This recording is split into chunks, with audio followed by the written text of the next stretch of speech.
এক ক্যান্ডেল যখন বিফোর এবং আফটার ক্যান্ডেলের সাথে গ্যাপ রেখে যায় সেখান থেকে সাপোর্ট বা রেজিস্ট্যান্স তৈরি হয়। Number 2, inverted fair value gap. যদি কোনো ক্যান্ডেল এফবিজি ভেঙে ক্লোজ করে, বুঝতে হবে মার্কেট রিভার্স হচ্ছে। Number 3, order block. ডাউন মুভের আগে শেষ বুলিশ ক্যান্ডেল হইছে বিয়ারিশ অর্ডার ব্লক, আর আপ মুভের আগে শেষ বিয়ারিশ ক্যান্ডেল হইছে বুলিশ অর্ডার ব্লক। এগুলো সাপোর্ট বা রেজিস্ট্যান্সের মতো কাজ। নম্বর 4, সময় ভিত্তিক তারল্য।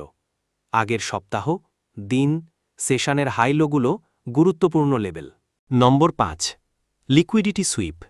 মার্কেট যখন হাই লো ভেঙে ফেলে কিন্তু কন্টিনিউ করে না, তখন রিভার্সের সিগন্যাল দেয়। Number 6, market structure. Higher high higher low হলে হয় বুলিশ মার্কেট, এবং লোয়ার হাই লোয়ার লো হলে হয় bearish market. Number 7, break of structure, BOS. Previous support রেজিস্ট্যান্সের হাই বা লোকে ফেয়ার ভ্যালু গ্যাপ দিয়ে শক্তিশালী ব্রেক করে নতুন হাই বা লো ক্রিয়েট করে। নাম্বার 8, ইকুয়াল হাই বা লো। এক লেভেলে একাধিক টাচ হলে লিকুইডিটি জমে, প্রাইস সেখানে যেতে চায়। Number 9, premium and discount.